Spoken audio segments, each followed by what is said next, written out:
Hello, and welcome to the MEDSURG Nursing Journal podcast series. This series provides extended content relating to articles published in the journal, such as author interviews and roundtable discussions. Before we get started, we have a special offer for our listeners. You can save 50% off 1- and 2-year subscriptions to MEDSURG Nursing, the official journal of the Academy of Medical Surgical Nurses. Simply visit medsurgnursing.net/offer to take advantage of this special discount. Blinded peer review of manuscripts submitted for consideration to clinical professional journals, such as MEDSURG Nursing Journal, is a crucial part of the publication process. Blinded peer review strengthens the content and quality of manuscripts, checks for clinical accuracy, and ultimately seeks to provide nursing education to ensure patient safety. Manuscript reviewers have a great responsibility that provides integrity for the journal and professional satisfaction for reviewers. However, becoming a manuscript reviewer for a clinical professional journal may seem daunting to those just getting started in the publication process. In this episode, Dr. Lynne Connelly, the research editor of MEDSURG Nursing Journal, interviews Dr. Dottie Roberts, editor of MEDSURG Nursing Journal, about the manuscript peer review process and how you can start on the road to becoming a manuscript peer reviewer for the journal. We are pleased to present Dr. Connelly's interview with Dr. Roberts. Hello, I'm Lynne Connelly, and I'm the research editor for MEDSURG Nursing. And it's my pleasure to welcome Dr. Dottie Roberts, who is the editor of MEDSURG Nursing, to this episode of the MEDSURG Nursing Journal podcast series. Today, we will have a conversation about reviewing submitted manuscripts for the Journal of MEDSURG Nursing. New reviewers often have questions and may be anxious about reviewing, so we thought that having a podcast to discuss what reviewing is like might be helpful to reviewers old and new. So first, Dottie, can you explain why professional journals need to have reviewers? The peer review process could probably best be described as kind of our own quality improvement process. We want to be sure that the manuscripts are well vetted and that we're providing the best quality possible to readers. So the peer review process allows a blinded review by expert nurses to help us identify which manuscripts are best fit for publication. And that way we know that we're giving a quality product to readers, basically. Can you explain what blinded is for maybe people that don't know what that means? Sure. This means that the reviewers themselves have no idea who wrote the manuscript that they're looking at. So they don't get author information. They're just looking at the manuscript on its merits without knowing anything about the author. Okay. Now, the author doesn't know who reviews it either, right? No. So in that sense, it's kind of double-blinded because the author, who may receive comments from the reviewers through me, doesn't know specifically who reviewed that manuscript. Okay. Then what are you looking for with a reviewer for MEDSURG? I mean, we often ask people if they'd like to be reviewers, but what specifically do you look for? I think someone who's professionally curious, who wants to stay on the cutting edge of practice by reading new manuscripts can make a great reviewer. And second, the reviewer should be interested in contributing to the profession. Certainly that's the reason I became a reviewer a few years ago on another publication. But reviewers' work helps ensure the best manuscripts are being published to build the body of knowledge in nursing. You likely notice I didn't mention degrees or nursing experience. Although additional education and nursing longevity may be helpful, a reviewer will be less effective without that professional curiosity and that desire to contribute, I think. So if somebody's out there who might be interested in reviewing, how would they go about becoming a reviewer? We actually have an electronic reviewer application on the journal website. So nurses can go to medsurgnursing.net and then they'll click Manuscript Review Panel. And then they'll be able to reach the application with just one more click. And it will ask just a few basic questions. The reviewer candidate will be asked to upload a copy of the CV or resume, for example. We'll talk a little bit more, I think, in a minute about the types of manuscripts that reviewers will get, but there's questions related to that on the application as well. So we're just picking up some basic information about the individual and their interest in serving as a reviewer. Okay, that's good. And we would, of course, encourage people to try it out. Following along with that, then, what are the benefits to reviewing? For example, I know it's not a paid job, so to speak, but there are some benefits to reviewing. Well, thanks for mentioning that. It isn't paid. Again, it's someone who's wanting to make a contribution to the profession, who's likely to choose this kind of role. One of the exciting things to me about being a reviewer is that reviewers get to look at new manuscripts first. So there's something to be said for that first peek, if you will, with the opportunity to tell colleagues about a particularly promising study or an interesting clinical article that they just reviewed. Employers also like to see a nurse who's professionally engaged in the specialty. This type of involvement can appear on clinical ladders or perhaps even earn points towards specialty nursing recertification.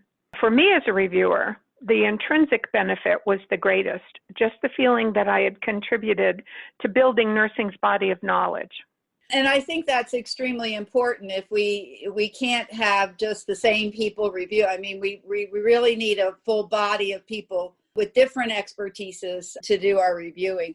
So when you get a manuscript into the journal, how do you and the staff go about assigning manuscripts to reviewers?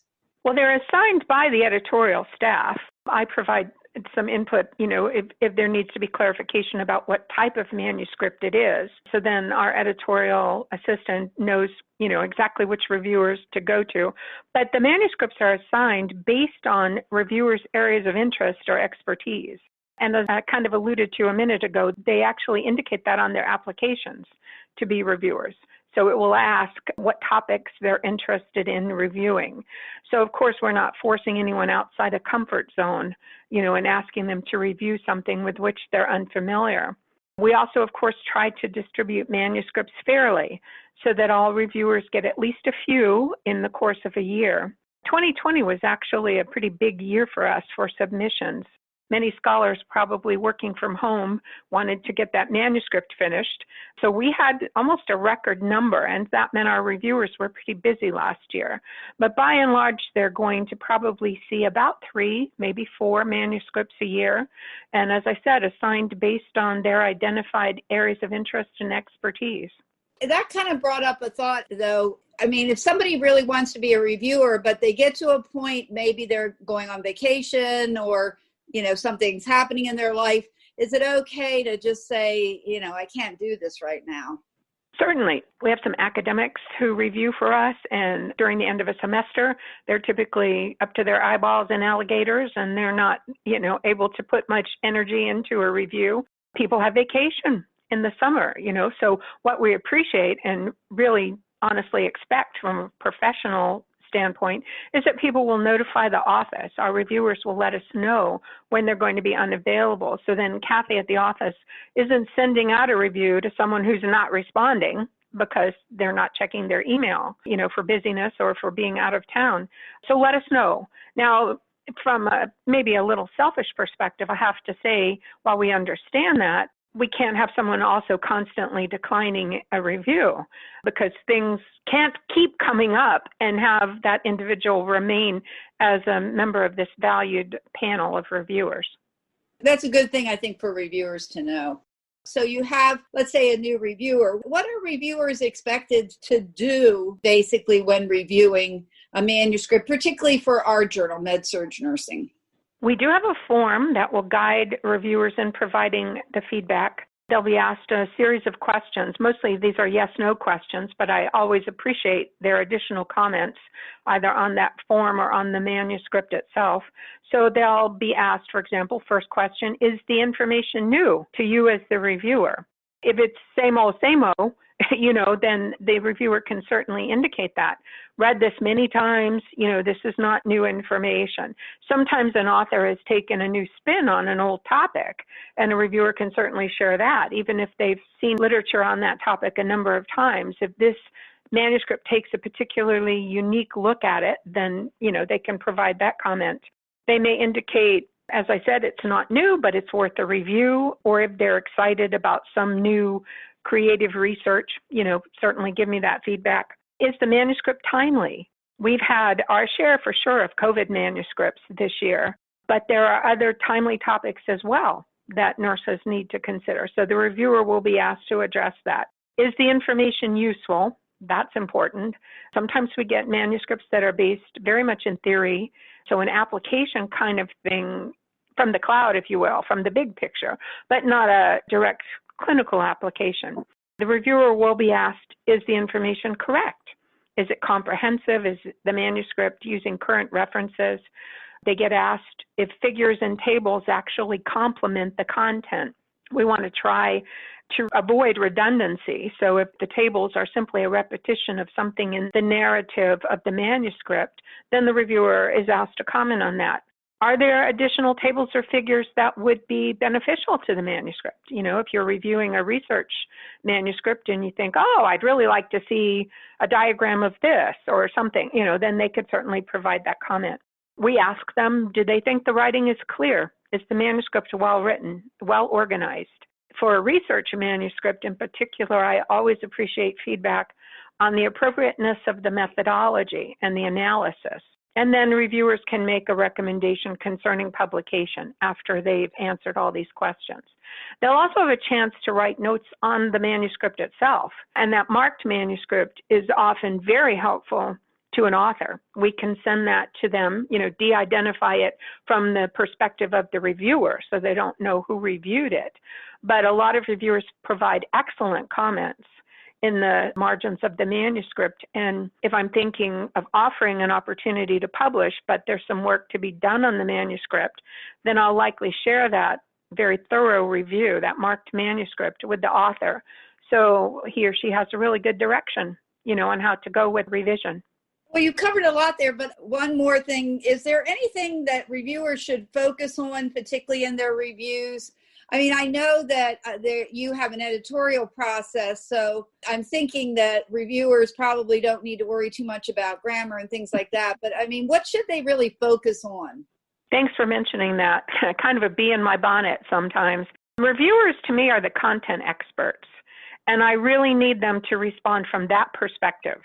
That's what I need the most, because obviously my area of expertise I'm not a cardiac nurse, never have been. So if we've got a manuscript about cardiology content, I need that nurse who's an expert in that area to really give me important feedback on that. I've even had reviewers suggest additional articles, current articles for an author to include in the review of literature or in a clinical overview. So that's wonderful. The reviewers know the literature in their areas of interest, and they can test a manuscript, in a sense, against that knowledge. So that's incredibly important. Reviewers can certainly note if a manuscript is so poorly written that they're distracted from the content. But as you mentioned, Lynn, there's no need for them to correct grammar, to correct citation errors. If the manuscript is accepted, that would naturally be addressed in the editorial process. I just really need their unique expertise applied to a thoughtful review. Yeah, I think that's really so important. Are there any other special skills that a reviewer really needs? I think the effective reviewer is actually a good critic, meaning able to offer constructive criticism. It's not about trying to tear down someone's work. More, it should be about trying to build up someone's work. So if someone's written a manuscript with promise, we need to be able to provide some feedback to help them improve that and move it to publication. In addition to completing the review form, as I mentioned a couple of minutes ago, we encourage reviewers to make comments on a copy of the manuscript. And as I said, I sometimes forward a de-identified copy of those comments to the authors because, again, I think it might be very helpful for them if they're attempting a revision. A good reviewer also needs to see potential, I think. I kind of mentioned that or alluded to that a moment ago. At MEDSURG Nursing, we on the editorial board have always been committed to mentoring authors. If a reviewer believes a topic is important, but the writing needs improvement, then we can take their feedback along those lines to work with the author. And many times we have done that. We might go through a couple of iterations of a manuscript based on a round or two of review. but we get to something that ultimately the author's happy with, that we can publish, that I'm sure readers will appreciate, and it all goes back to the work that the reviewers put in providing really effective and useful comments for an author. And their comments help me make a fair decision, I think, about whether an article should be published or not. Again, I haven't mentioned advanced education or years of experience, so those could be beneficial to a reviewer, but they're certainly not requirements. And for anyone who's listening, if you're thinking, I'm a associate prepared nurse, or I'm a baccalaureate nurse, or I've only been a nurse 2 years, something like that, and you wonder if you could be an effective reviewer. Well, you absolutely could. If you've got some of the qualities that Lynne and I have been discussing, I think it could be a rewarding opportunity for you. Yeah, I really like what you said about encouraging, having done a lot of writing and a lot of publishing over the years. I remember when I was a new writer and getting a very negative review that can be very hurtful, and it doesn't really encourage you. I think there are ways to, even when somebody's maybe not had the best first manuscript, there are still ways to encourage people to continue to look at something that might be worthwhile publishing. This doesn't have anything to do, well, not directly with reviewers, but based on reviewer feedback, I'm able to try to encourage an author, to move ahead. They may not be exactly where they need to be for publication at that point, but we've always tried at the journal really hard to not close a door, basically. The reviewers help us keep that door open, basically, by continuing to provide beneficial feedback. Yes, I think that's very important. I guess one of the things that I'm always curious about, as far as from the editor of the journal, is how do you make a decision when, say, two reviewers have very different views about a manuscript, or even three, and that must be really hard sometimes to really make your final decision. Yeah, sometimes it is, I'll confess. Sometimes I'm the tiebreaker. I've seen reviewers who might comment on things that I think could be fixed, for example, in the editorial process. So it doesn't mean that the manuscript is without value. It just means perhaps there's a little more work to be done. And I'm glad to accept it based on the value of the topic, and then try to work with the author, to address those concerns that were identified. Sometimes, say we just had two reviewers, a third was unavailable, and it's a tie. One hates it, one loves it. Then I'll ask for a third reviewer. So we'll do an expedited review from a member of our panel just to get another opinion there. Maybe both reviewers were raising legitimate concerns or making points that were worthy of consideration. So rather than just flip a coin or try to, and not literally, but try to decide myself, I would want a third opinion, particularly on a research piece, because I definitely respect the input of serious researchers who are going to help me evaluate the merits of an article, reporting a study. And so I want to give that article as thorough a review as possible to make sure that we're really bringing the best to our readers. One of the things as a reviewer, I'm always sort of amazed at how it's a very useful process to have more than one person look at an article, because I'll find things and yet the other reviewers may find things that I miss. I think that's very important. You can't really expect one person to maybe find all the things that maybe need, some tweaking or some work on. So it's really just a fascinating process to me, how oftentimes we balance each other, the reviewers. So although most of the time we're saying the same things, somebody will always catch something maybe that I've missed, or I'll catch something they'll miss. It's a very professionally rewarding process. I definitely agree. As someone who continues to review for another publication, I definitely agree. And it is interesting, there's kind of safety in numbers, and in a sense, the cream always rises to the top because they're going to identify, we've got more reviewers, they're going to identify the quality elements as well as the areas of concern. So, it usually, more times than not, by far, there's agreement on the merits of a manuscript. But as you say, Lynne, someone could point out one thing that's really positive, another hones in on something else, and a third reviewer might see something that needs to be fixed, basically, revised, and where the other two didn't note that. So it really is kind of a gestalt for the whole process of, taking all that feedback and considering how we can apply that to make the best possible manuscript. Well, I think we've come near the end of our time. Is there any last-minute words of advice or anything you'd like to say before we sign off? I do want to just encourage anyone who's listening, if you've thought about being a reviewer, this is a great first step, or especially if you've thought about writing, because being a reviewer is a great way to kind of begin mentoring yourself, if you will, into authorship. Because you'll see good manuscripts, you'll see manuscripts that perhaps aren't so great. You'll see the kinds of topics that people are writing about, the kind of literature that they go to. And so being a reviewer gives you that exposure that I think in the end will help you be a better writer if that's your goal as well. And of course, as I've said through the course of this conversation, it helps you contribute to the specialty and the profession in really important ways. So I just want to encourage any listeners to please go to our website and consider submitting an application to join our reviewer panel. Yes. Well, Dr. Roberts, thank you very much for taking the time today to talk with me and sharing your expertise in this process. And yes, I would also like to encourage people to please try being a reviewer, because I know myself, I've learned so much. It's helped my career. And like you said, you get to read some very interesting things that you can't wait till it's published so you can tell people about it. Absolutely. Thank you very much, Lynn, for taking the time today. The MEDSURG Nursing Journal podcast series is owned and produced by Genetti Publications, Incorporated. All rights reserved. No portion of this podcast may be used without written permission. Dr. Lynne Connelly is a faculty member at Benedictine College, Atchison, Kansas, and is the research editor of MEDSURG Nursing Journal. Dr. Dottie Roberts is a contributing faculty member at Walden University in Minneapolis, Minnesota, and is the editor of MEDSURG Nursing Journal. For archived episodes of this podcast and to learn more about MEDSURG Nursing, visit the journal's website at medsurgnursing.net. You can also subscribe to the MEDSURG Nursing Journal podcast series on Apple Podcasts, Google Podcasts, Spotify, Stitcher, TuneIn Radio, our hosting site Spreaker, and everywhere podcasts are found. And remember, as a listener, you can save 50% off 1- and 2-year subscriptions to MEDSURG Nursing Journal. Simply visit medsurgnursing.net/offer to take advantage of this special discount.